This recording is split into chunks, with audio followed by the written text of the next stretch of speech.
Shalom, selamat pagi Bapak Ibu Saudara yang dikasihi dan diberkati dalam Tuhan kita Yesus Kristus. Saat ini dimanapun kita berada, saya yakin dan percaya ketika ini kita boleh berada di dalam keadaan yang sehat, sukacita di dalam Tuhan.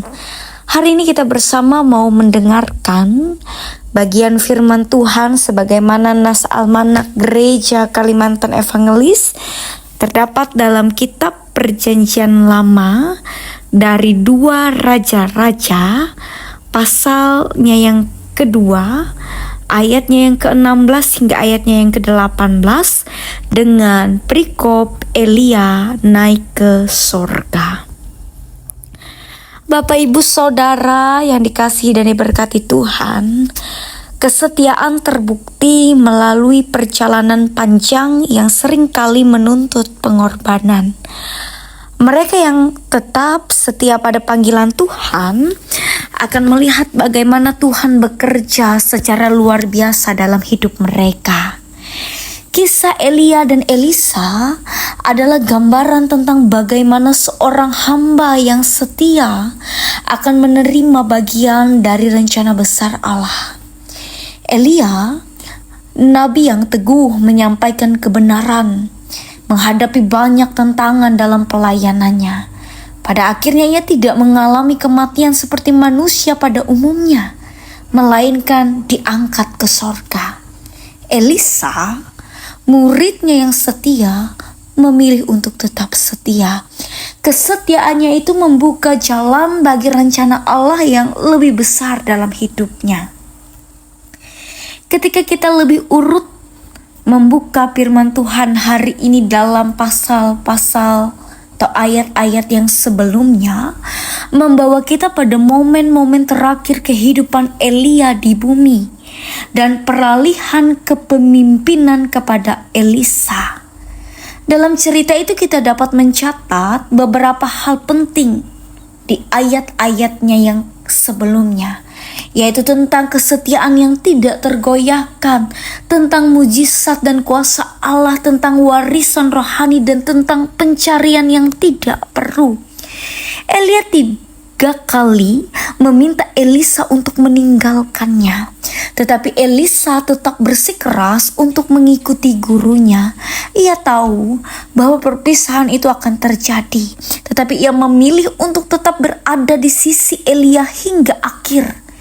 Elisa juga tidak terpengaruh oleh perkataan para nabi di Betel dan di Yeriko yang sudah mengetahui bahwa Elia akan diambil oleh Tuhan. Ia tidak ingin terganggu oleh peristiwa itu agar tetap fokus mendampingi Elia. Ketika mereka tiba di tepi sungai Yordan, Elia memukulkan jubahnya ke air dan sungai itu terbelah. Ini mengingatkan kita kepada peristiwa Musa di Laut Teberau.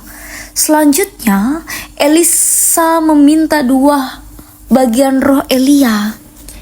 Permintaan itu mengarah kepada warisan rohani dan kuasa yang lebih besar dalam pelayanan. Walaupun permintaan itu sulit, namun tidak mustahil. Jika Elisa melihat saat Elia terangkat, itulah tanda bahwa permintaannya dikabulkan.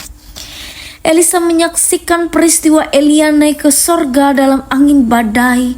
Ia mengambil jubah Elia yang jatuh lalu kembali ke sungai Yordan dan menguji apakah Tuhan menyertainya seperti Tuhan menyertai Elia. Ketika ia memukulkan jubah ke air, sungai itu terbelah lagi. Bahkan para nabi yang melihat kejadian itu pun mengakui bahwa roh Elia telah beralih kepada Elisa. Para nabi masih berpikir bahwa mungkin Elia dibawa ke tempat lain oleh roh Tuhan. Mereka mencarinya selama 3 hari, tetapi Elisa sudah tahu bahwa Elia telah benar-benar diangkat ke sorga. Bapak Ibu Saudara, kisah ini mengajarkan kita beberapa hal penting untuk direnungkan tentang kesetiaan dan tanggung jawab rohani. Pertama, berkaitan dengan kesetiaan dan berkat. Elisa tidak hanya mengikuti Elia karena keingintahuan, tetapi karena ia tahu ada sesuatu yang lebih besar yang Tuhan persiapkan baginya. Kedua, berkaitan dengan kesediaan menerima tanggung jawab, Elisa tidak hanya ingin menjadi murid Elia, tetapi juga ingin menerima bagian dari roh dan kuasa Elia untuk melanjutkan tugas kenabian. Yang ketiga, berkaitan dengan penyertaan Tuhan. Seperti Elia yang membelah sungai Yordan, Elisa juga melakukan hal yang sama. Ini menunjukkan bahwa Tuhan menyertai mereka yang dipanggil untuk melayaninya.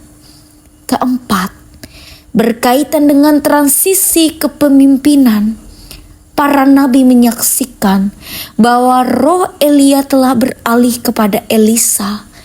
Ini adalah simbol bahwa dalam setiap generasi Tuhan akan selalu menyiapkan pemimpin baru untuk melanjutkan pekerjaannya.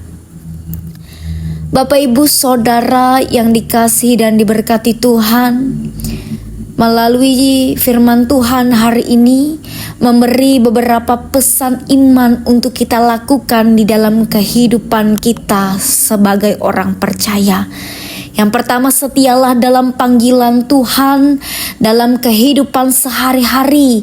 Meskipun ada banyak alasan kita untuk berhenti melayani atau meninggalkan iman kita, tetapi kita dipanggil untuk tetap setia kepada Tuhan dan giat melayani. Kemudian yang kedua adalah jadilah pembimbing dan pembelajar yang baik.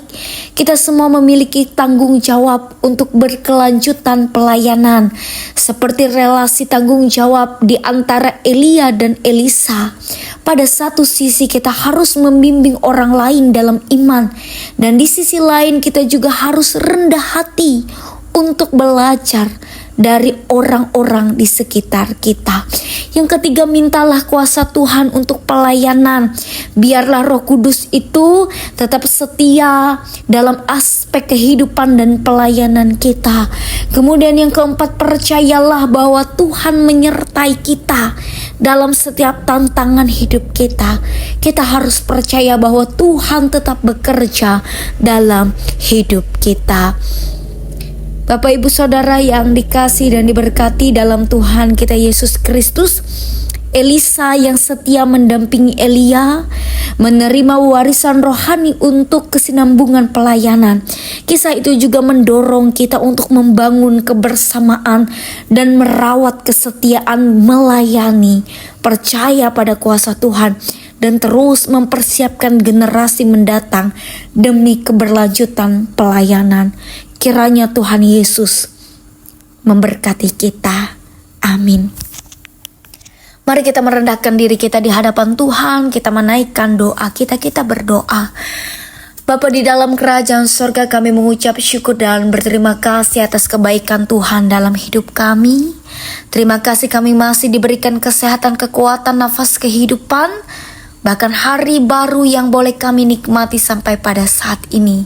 Secara khusus Tuhan, saat ini kami mau berdoa bagi seluruh warga jemaat Tuhan yang ada di Jemaat GKE Bethesda Hancak Maju. Diberkatilah seluruh warga jemaat di sana Tuhan, dengan berbagai macam tugas, tanggung jawab, peran, pekerjaan mereka.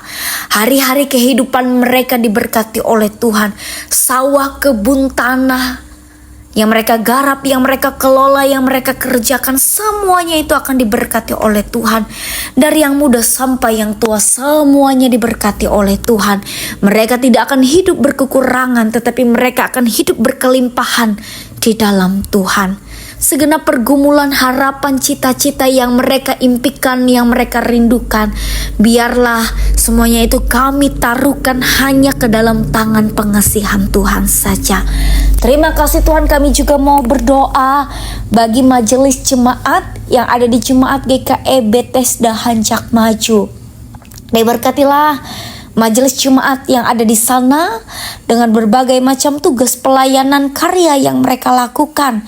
Biarlah Kasih dan kemurahan Tuhan melewati karunia talenta boleh Tuhan perlengkapi bagi mereka untuk melayani sidang jemaat Tuhan, terlebih melayani Tuhan.